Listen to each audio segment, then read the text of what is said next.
नमस्कार दोस्तों।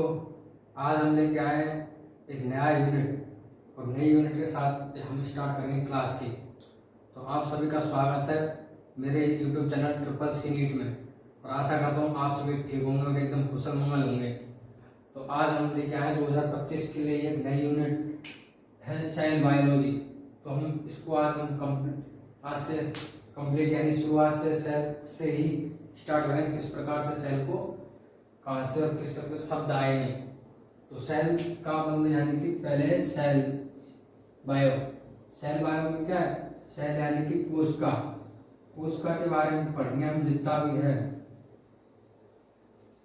कोशिका बायो यानी कि जीव विज्ञान, यानी जीव विज्ञान की वो शाखा जिसके अंतर्गत हम मतलब सेलों का या सेलों के फंक्शन या फिर कार्यों का अध्ययन करते हैं। उसे क्या कहते हैं?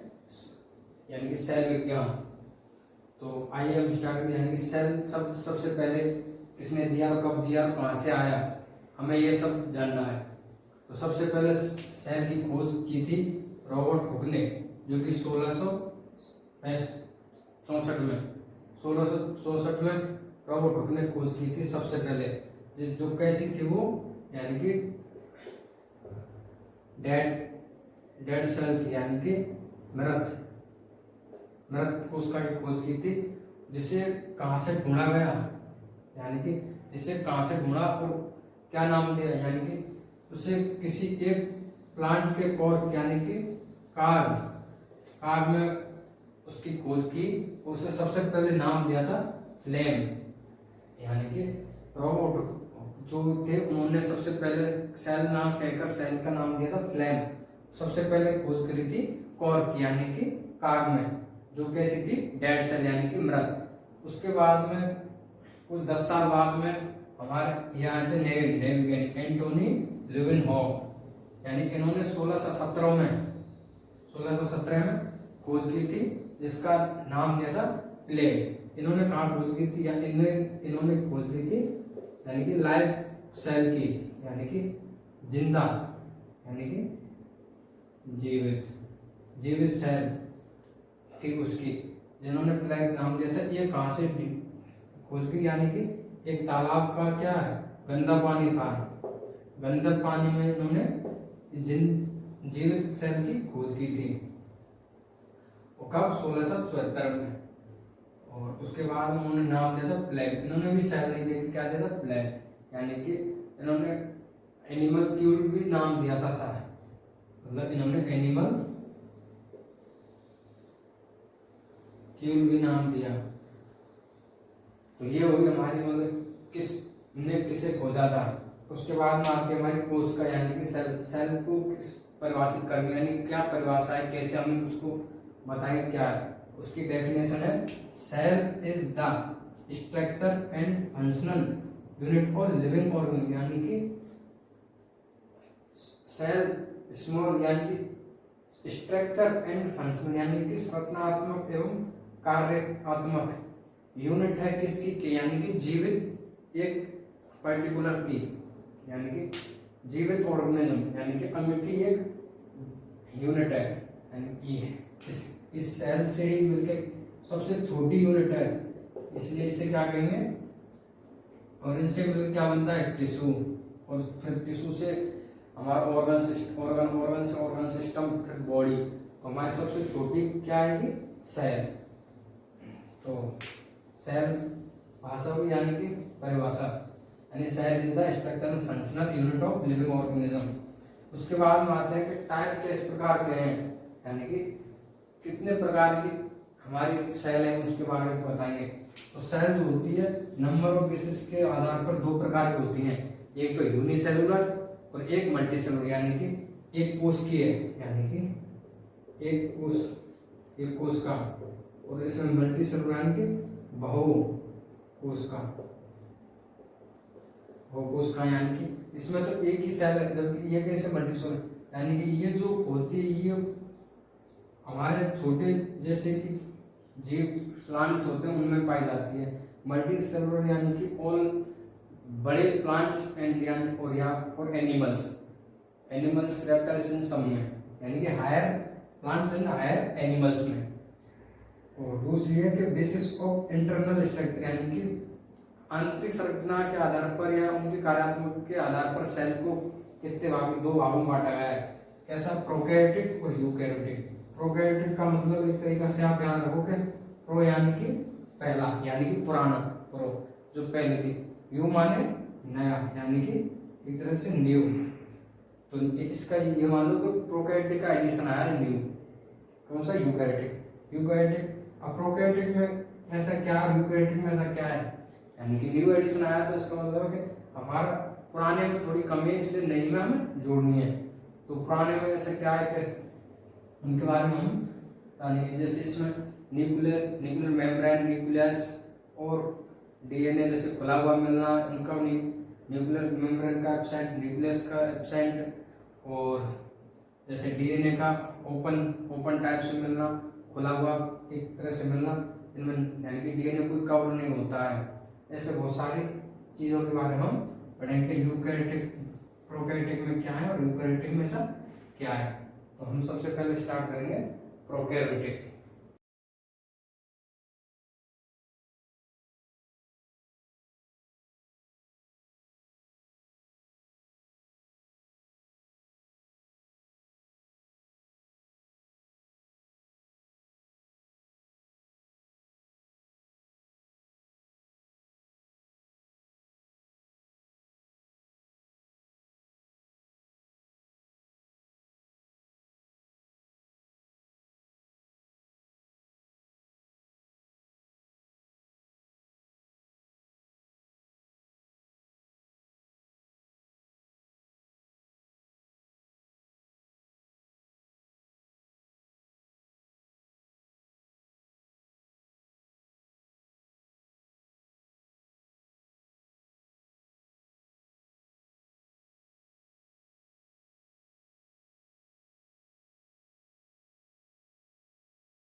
प्रोकैरियोटिक सेल, यानी प्रोकैरियोटिक सेल में क्या पाया जाता है, जो प्रोकैरियोटिक सेल यूकैरियोटिक सेल ना, यूकैरियोटिक सेल में जो प्रोकैरियोटिक सेल जो बड़ी उससे पहले जो उसमें जो एब्सेंट होते हैं,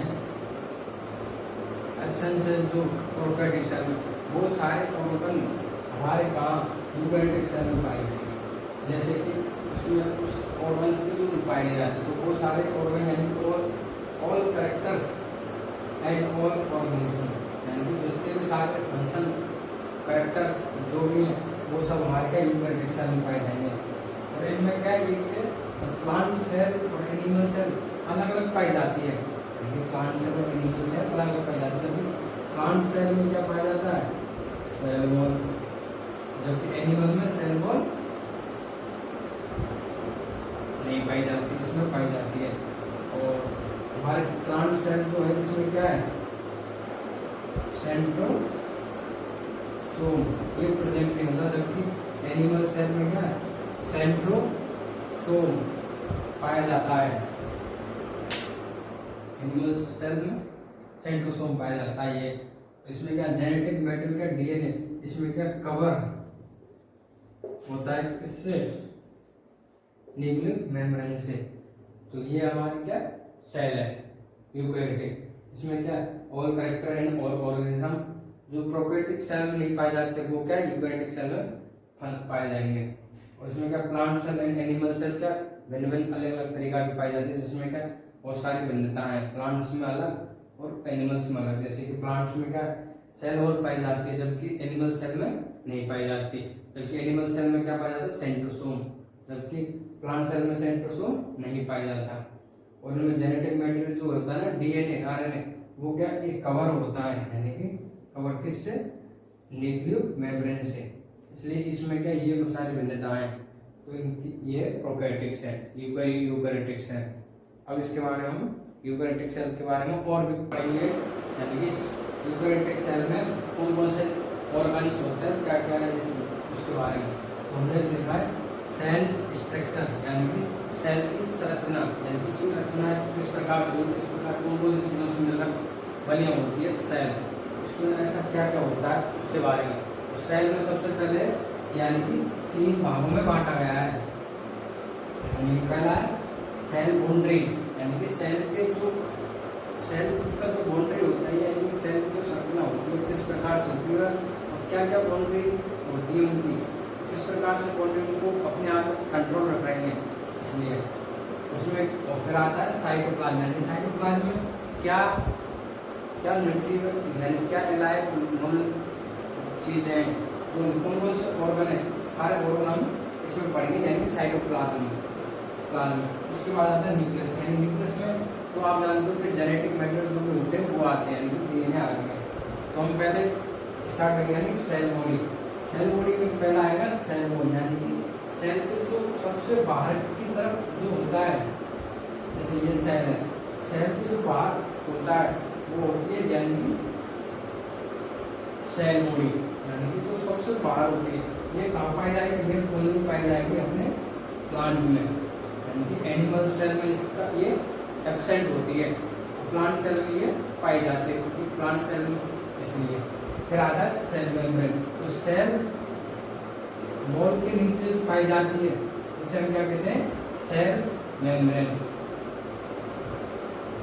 सेल मेम्ब्रेन जो कि सेल जो ये सेल वॉल है, ये हमारे कैसे 3 प्रकार की पाई जाती है, प्राइमरी, सेकेंडरी, टर्सरी वगैरह, और इसमें क्या मिडिल मेम्ब्रेन भी पाई जाती है। उसके बाद आती है सेल मेम्ब्रेन। सेल मेम्ब्रेन भी ऐसी डबल मेम्ब्रेन भी हो सकती है, सिंगल भी, जैसे इसके नीचे पाई जाती है। और उसके बाद हमने पढ़ा भी प्लांट सेल बारे में, ग्लाइकोलिक्स भी पाए जाते हैं, यानी कि जो प्रोकैरियोटिक सेल थी उसमें हमने ग्लाइकोलिक्स के सेल बॉडी के बारे में पढ़ा था, सेल बोर्ड इस प्रकार से बनी हुई है। तो इसमें ग्लाइकोलिक्स ये प्रोकैरियोटिक एंड यूकैरियोटिक दोनों में पाई जाती है। फिर उसके बाद में आते हैं हम न्यूक्लियस, यानी कि जो हमारा तीसरा भाग है, उसमें आएंगे जो जेनेटिक मटेरियल है, उसमें क्या डीएनए एंड आरएनए। डीएनए किस प्रकार से हमारे आगे तक कराओ, आरएनए का क्या काम है, डीएनए का क्या काम है, डीएनए से आगे चल क्या क्या बनता है, क्या क्या है, तो इसमें डीएनए और आरएनए के बारे में हम पढ़ेंगे। अब आता है बीच में साइटोप्लाज्म। साइटोप्लाज्म क्या है? साइटोप्लाज्म क्या है? साइटोप्लाज्म के दो भाग होते हैं, हाइलोप्लाज्म और ट्रोफोप्लाज्म। यानी कि हाइलोप्लाज्म क्या है और ट्रोफोप्लाज्म क्या है? हाइलोप्लाज्म में क्या है, यानी कि साइटोसोल और ऑर्गन दोनों ही पाए जाते हैं। यानी कि हाइलोप्लाज्म क्या है, ये वो है वो चीज, यानी कि जैसे हम ये सेल है, सेल में क्या इस प्रकार से इसमें फ्लूइड भरा है, कोई भी पदार्थ है, स्ट्रोमा या फिर मैट्रिक्स वगैरह जो भी आता है, और इसमें क्या ऑर्गन भी पाए जाते हैं, जिस प्रकार ऐसे ये ऑर्गन। अगर हम अब इसमें क्या है, ये साइटोस इस जो फ्लूइड है और ऑर्गन, इन दोनों को ही हम क्या कहेंगे, हाइलोप्लाज्म। अगर हम इन ऑर्गन को बाहर निकाल दें, ऑर्गन को निकाल दें, तो बाहर जो फ्लूइड बचा है ना, उसे हम कहेंगे साइटोसोल। तो सब यानी साइटोसोल। और आगे ना समझेंगे हाइलोप्लाज्म क्या है कि साइट यानी सॉइल ऑर्गन है और अपने जो भी उसमें फ्लूइड है उसको कनेक्ट, यानी दोनों को क्या कहेंगे, हाइलोप्लाज्म। अगर हम ऑर्गन को निकाल देते तो क्या बनता है, ओनली साइटोसोल। उसके बाद में क्या है, इसमें ये भी यूनिट्स है। प्रोटोप्लास्ट, प्रोटोप्लास्ट क्या है, यानी कि प्लाज्मा मेम्ब्रेन, यानी कि सेल मेम्ब्रेन जो होती है ये वाली, और प्रोटोप्लास्ट यानी कि प्रोटोप्लास्ट और सेल यानी प्लाज्मा मेम्ब्रेन, इन दोनों को ही हम क्या कहते हैं, प्रोटोप्लास्ट। अब ये क्या है कि प्रोटोप्लास्ट क्या है, सेल में, ये तो हमने जाने कि प्लाज्मा मेम्ब्रेन को हम सेल मेम्ब्रेन कहते हैं, यानी कि ये वाली चीज। अब इसमें क्या है, प्रोटोप्लाज्म क्या है, इसमें क्या है, न्यूक्लियस और साइटोप्लाज्म, यानी कि न्यूक्लियस ये वाली चीज और साइटोप्लाज्म यानी ये वाली चीज, इन दोनों को ही अपन मिक्स कर देते हैं, यानी दोनों को जोड़ कर देंगे तो क्या बन रहा है हमारा, प्रोटोप्लाज्म। यानी कि अब ये सेल बाउंड्रीज को हटाकर हम जितना भी देख रहे हैं ये सब क्या है, प्रोटोप्लाज्म। हमने प्रोटोप्लाज्म क्या है, इसके ऑर्गन के ये साइटोप्लाज्म क्या है, साइटोप्लाज्म जो है सेल ऑर्गन, यानी कि जितने भी सेल ऑर्गन है, और साइटोसोल यानी कि ये वाला, यानी कि अब देखा ना जो सेल फ्लूइड भरा है, फ्लूइड प्लस ऑर्गन हम क्या कहेंगे, सेल साइटोसोल, और प्रोटोप्लाज्म यानी कि न्यूक्लियस, ये भी चीज आएगी इंक्लूड। यानी सबसे पहले क्या हमने छोटे स्तर से लिया, यानी इसमें क्या है, जैसे ये सेल है तो ये आगे सेल मेम्ब्रेन, और प्रोटोप्लास्ट यानी कि इसमें क्या आएगा हमारे ऑर्गन, ऑर्गन है ये जो, तो क्या आएगा हमारा प्रोटोप्लास्ट। फिर प्रोटोप्लास्ट क्या है कि यानी न्यूक्लियस, यानी इसमें जो न्यूक्लियस है डीएनए आरएनए वो, अब इसको मेम्ब्रेन को हटा दो, इस जो जेनेटिक मैटेरियल और क्या ऑर्गन है उनको मिला के क्या है, प्रोटोप्लाज्म बन रहा है। फिर उसके बाद साइटोप्लाज्म क्या है, यानी कि हाइलोप्लाज्म जो होता है, यानी कि ये फ्लूइड इसको क्या है, हाइलोप्लाज्म। अगर हम इस हाइलोप्लाज्म में से अगर साइटो उसको निकाल दें सेल ऑर्गन को, तो क्या साइटोसोल बच जाएगा, जिसे हम साइटोसोल कहेंगे। ये हो गया हाइलोप्लाज्म। इसके बाद आना ट्रोफोप्लाज्म, यानी कि ट्रोफोप्लाज्म क्या है, इसमें क्या है, जीवित और निर्जीव यानी कि लाइव एंड नॉन लिविंग जो भी ऑर्गन है वो सारे आएंगे इसमें। क्या जैसे कि माइटोकॉन्ड्रिया, यानी जो सब जैसे पावर हाउस कहते हैं माइटोकॉन्ड्रिया, इसमें lysosome, ribosome, endoplasm reticulum, chloroplast, diplosome यानी गोल्जी कॉम्प्लेक्स, यानी गोल्जी बॉडी जो इससे कहते हैं, ये कहता है प्लास्टेड माइक्रोबॉडीज, छोटे छोटे माइक्रो, तो सेंट्रोसोम, ये ओनली कहाँ एनिमल्स में ही पाया जाता है, जबकि प्लांट्स में एब्सेंट होता है। सीलिया, फ्लैजिला और न्यूक्लियोस यानी कि केंद्रिका, ये क्या, ये लाइव है, यानी कि ये क्या है, जीवित अंग, सेल के जीवित अंग कौन से, माइटोकॉन्ड्रिया, लाइसोसोम, राइबोसोम, या और क्लोरोप्लास्ट, डिप्लोसोम यानी गोल्जी कॉम्प्लेक्स, प्लास्टेड माइक्रोबॉडीज, सेंट्रोसोम और सीलिया फ्लैजिला न्यूक्लियस।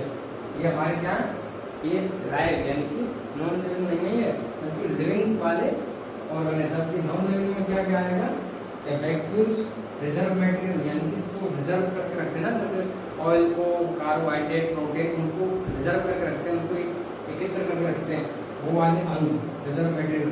एक्सट्रेटरी, सब स्टेटरी, ये वाली चीज़ आएंगी यानी कि एल्कलाइड्स, एसिड जो भी है इसमें आएंगे। तो हमने ये सेल स्ट्रक्चर के बारे में हमने बेसिकली पूरा पढ़ा। हम इसके बारे में एक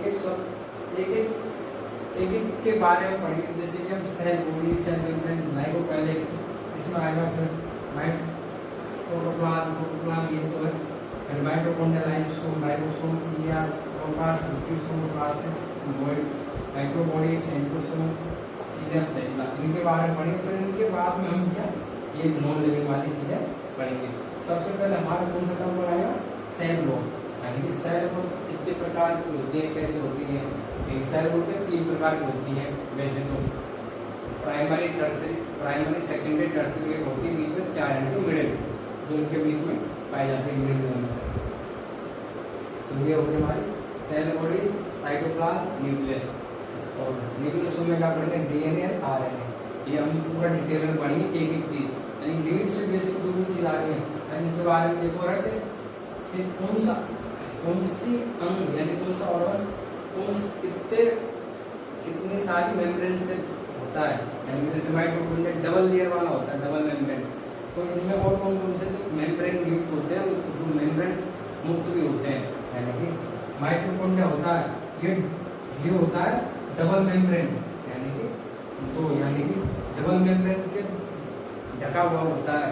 लाइसोसोम एक मेम्ब्रेन यानी कि 1 लेयर ओनली, जबकि राइबोसोम क्या है, अनलेयर, यानी कि इसमें कोई भी लेयर नहीं पाई जाती है। और ईआर होते हैं वो 1 लेयर का, क्लोरोप्लास्ट 2 लेयर के, न्यूक्लियोसोम कॉम्प्लेक्स यानी कि ये कैसा, जिसमें भी ना लेयर। और प्लास्टिड जो होते हैं, प्लाज्मिड होते हैं 2 लेयर के, और माइक्रोबॉडीज 1 लेयर की। सेंट्रोसोम पर कोई लेयर नहीं पाई जाती, सीलिया पर कोई लेयर नहीं पाई जाती, नहीं इस पर भी। तो इनके बारे में कौन सी चीज़ें कितने लेयर की है, कितने मतलब सेल वॉल के बाद में हम सेल मेम्ब्रेन पढ़ेंगे ना, सेल मेम्ब्रेन में कौन से कितने मेम्ब्रेन हैं इनके ऊपर हम पढ़ेंगे, कौन से 2 हैं, कौन से 1 है, सबकी इसलिए। तो आशा करता हूँ आप सभी को बिल्कुल चार्ट बिल्कुल समझ में आ गया हो। हमने अभी इसका क्लासिफिकेशन किया है, कौन सा ये मतलब कौन सा ऑर्गन कौन से ऑर्गन में आएगा, इस प्रकार से, यानी cell body, cell membrane, cell body, cell wall, cell membrane, glycocalyx, cell wall मतलब सेल बाउंड्री, यानी बाउंड्री यानी 4 तरफ घेर रखी है। साइटोप्लाज्म में 2 हैं, हाइलोप्लाज्म, प्रोटोप्लाज्म, जबकि हाइलोप्लाज्म का विदाउट सेल ऑर्गन कैसे मिलेंगे, साइटोसोल, इनकी जो ऑर्गन नहीं रहेंगे तो साइटोसोल पाया जाएगा। इस प्रकार से क्या हम एक चैप्टर, एक शब्द को हम पकड़ के चलेंगे और एक शब्द के बारे में पूरा डिटेल में पढ़ेंगे, तभी जाके हमें क्या पूरा समझ में आएगा। तो हम सबसे पहले क्या टॉपिक चलेंगे, सेल वॉल, फिर उसके बाद सेल बॉडीज, फिर ग्लाइकोलिक्स, उसके बाद में हमारा आएगा कौन सा, साइटोसोल वाला, क्योंकि साइटोप्लाज्म वाला है।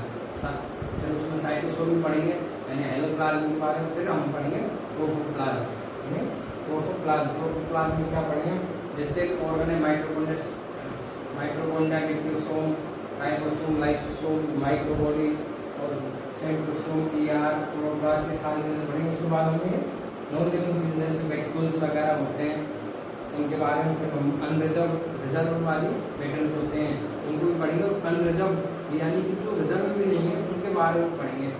और उसके बाद में क्या पढ़ेंगे, एक्सट्रेक्टर। फिर लास्ट में हम क्या पढ़ेंगे, ये बहुत बड़ा टॉपिक है न्यूक्लियस वाला, यानी कि डीएनए आरएनए, जेनेटिक मटेरियल वाला। इसमें हम सारे गुआनिन, साइटोसिन, ये सारी चीज़ें पढ़ेंगे, किस प्रकार से बॉन्ड बन रहा है, किस प्रकार से टच हो रहा है, किस प्रकार से डीएनए फिंगरप्रिंटिंग है, और एक दूसरे में डीएनए किस प्रकार से जा रहा है, इस प्रकार से। तो हम सारा पहला टॉपिक क्या हुआ ये था कि सेल वॉल। सेल वॉल के बारे में पढ़ेंगे कि सेल वॉल क्या होती है, किस प्रकार की मिल्क की बनी होती है, क्या क्या इसके पार्ट है, क्या क्या इसके काम है के बारे में। तो सेल वॉल सबसे पहले बड़ी सेल वॉल की खोज किसने की? रॉबर्ट हुक ने, यानी कि रॉबर्ट हुक थे जो साइंटिस्ट, उन्होंने सेल वॉल की सबसे पहले खोज करता थे। उन्होंने खोज क्या किया कि ये आउट की सबसे मोस्ट लेयर है, यानी कि जो आउट है ना सेल मेम्ब्रेन से ऊपर जो होती है सेल वॉल, वो सबसे मोस्ट है, लेकिन ये क्या है? डेड, यानी कि ये मृत, यानी कि ये एनर्जी में आई जाती है सेल वॉल कि ये क्या है? इसलिए तो इनकी क्या प्रोटेक्शन के लिए फंगल्स, यानी कि जो भी प्लांट्स में या फिर हम में या एनिमल्स में जो भी ये क्या करती है, एनिमल्स में तो ये पाई नहीं जाती, एनिमल्स में तो ये पाई नहीं जाती, जबकि क्या सेल प्लांट सेल मिलती है जो कि क्या ये फंगल के लिए क्या उनके उनके बचाव के लिए, प्रोटेक्शन के लिए होती है। और दूसरा मेन कॉम्पोनेंट, यानी कि इसकी क्या क्या किससे मिलकर ये बनी होती है, यानी कि इसमें cellulose, semi cellulose, lignin, suberin और क्यूटिन, पैक्टिन, यानी काइटिन और पैक्टिन की ये बनी हुई होती है। लेकिन हर एक उसमें क्या हर चीज़ के बारे में अलग अलग से पाई जाती है। तो इसमें क्या जैसे एलगी में क्या है, कैल्शियम कार्बोनेट और जेलेटिन, मैग्नीशियम और सेलुलोज की बनी पाई जाती है, जबकि फंजाई में कई काइटिन की पाई जाती है ओनली। इसलिए तो इसके क्या ये कितने 4 प्रकार की होती है वैसे तो। इसके क्या प्राइमरी, सेकेंडरी, टर्सरी और मिडिल लेमना जो होती है, यानी प्राइमरी कैसे होती है कि यानी कि जैसे ये सेल हो गई, ये क्या हो गई प्राइमरी ये क्या मोटी पाई जाती है, और ये सबसे आउटर, प्राइमरी क्या आउटर में पाई जाती है सबसे। और ये क्या सेलुलोज, हेमी सेलुलोज और पैक्टिन की बनी हुई होती है। लेकिन हर पौधे में या हर प्लांट में ऐसे नहीं है, अलग से पाई जाती है। और ये क्या इनिशियल यानी इलास्टिक तरीके की होती है। इस पे क्या है सेलुलोज जो अधिक जमा हो जाता है ना सेलुलोज का, तो ये क्या उसे कठोर जैसी संरचना हो जाती है इसकी, जैसे क्या कहते हैं रेज, यानी कि ये कठोर हो जाती है सेलुलोज के ज़्यादा जमाव के कारण। और ये क्या एपिडर्मल में क्या क्यूटिक काइटिन जो बुक्स ये होते हैं काइटिन, ये अगर इसको ज़्यादा जम जाता है यानी तो ये कैसे हो जाते हैं इम्पेरेबल, जबकि ये हो कैसी है पेरेबल संरचना है, यानी कि पेरेबल संरचना है। लेकिन इसमें क्या क्यूटिन का अगर अधिक जमा हो जाता है तो इम्पेरेबल भी हो जाती है। अगली जो आती है वो होती है सेकेंडरी वॉल। सेकेंडरी वॉल क्या होती है, यानी कि इनमें ये नॉन सेलुलोज होती है, यानी कि इनमें सेलुलोज नहीं पाया जाता सेकेंडरी में, जब ये भी मोटी यानी कि थिक पाई जाती है। और ये लिग्निन की इसकी जगह पे क्या पाया जाता है, सेलुलोज की जगह पे पाया जाता है इनमें लिग्निन, सुबेरिन और पॉलीसेकेराइड वगैरह ये पाए जाते हैं। इनमें क्या पेंटिक पॉलीमरेज भी पाए जाते हैं। उसके बाद आती है टर्सरी के पतली लेयर होती है जो कि थिन पॉलीसेकेराइड के, यानी कि पॉलीसेकेराइड पाया जाता है। इसमें सेलुलोज नहीं, इसमें भी सेलुलोज नहीं पाया जाता टर्सरी में। इसकी जगह पे पाया जाता है जाइलम, जो कि हमारे जाइलम फ्लोएम जो होते हैं उनके जाइलम। फिर आते हैं मिडिल लेमला। ये क्या मिडिल लेमला जो होती है ये कैल्शियम की भी बनी पाई जाती है। ये मिडिल लेमला क्या होती है, यानी कि जो ये यंग, यानी कि जो जैसे कि मिडिल लेमला क्या जो फलदार पेड़ है उनमें भी पाई जाती है। और जैसे आम के पेड़ में जैसे ग्रीन मैंगो है, यानी कि कच्चा आम, तो उसमें ये पाई जाएगी। जबकि जैसे आम जैसे जैसे पकता जाएगा यानी कि तो ये क्या डिजॉल्व होती जाएगी, इसका क्या अंत हो जाएगा। फिर ये क्या शुरू से लास्ट तक नहीं रहती, ये बीच में ही क्या हट जाती है, मतलब डिजॉल्व हो जाती है एक तरीके से, जबकि ये तीनों पाई जाती हैं लास्ट तक। ये हो गया हमारे सेल बाउंड्रीज के बारे में, यानी कि सेल वॉल। तो और ये क्या नेचर डिजॉल्व यानी कटे हुए फिल्म वगैरह होते हैं उनमें पाई जाती है। तो उसके बाद हम आएगा कैसा सेलुलोज और किस प्रकार से सेलुलोज पाया जाता है। सेलुलोज मिलके एक माइसिली का निर्माण करेंगे, यानी कि एक माइसिली, जबकि एक माइसिली जैसे जैसे 20 माइसिली इकट्ठा होंगे वो क्या एक माइक्रोफाइब्रिल का निर्माण करेंगे। और जो 250 माइक्रोफाइबर वो हमारा सेल का निर्माण करेंगे। इस प्रकार से 100 माइक्रो जो सेलुलोज होते हैं वो क्या बीटा डेओक्सिरिबोज होते हैं। और सेलुलोज ये इसमें क्या बोल ये दो प्रकार के होते हैं, कणादान जो कि कण के समान होते हैं, प्रधान जो कि स्तरों के समान होते हैं। इन जैसे कणों के रूप में ये समान यानी कि एक परत के रूप में इस प्रकार से यानी कि किताबों के एक पेज किताब के समान पेज जैसे भरे होते हैं। कणादान की जो मोटाई होती है वो क्या समान होती है, जबकि इसकी मोटाई कैसी होती है असमान। इसलिए तो हमारा आज सेल वॉल कंप्लीट होता है और आशा करता हूँ आपको बहुत क्लास ठीक लगी होगी। अपने दोस्तों के लिए शेयर करें और उन्हें भी बताएं कि सेल मतलब किस प्रकार से होता है। तो सेल का एक सेल वॉल हमारा कंप्लीट हुआ। अगली क्लास में देखेंगे सेल मेम्ब्रेन, क्योंकि सेल मेम्ब्रेन के बारे में हम कल चर्चा करेंगे।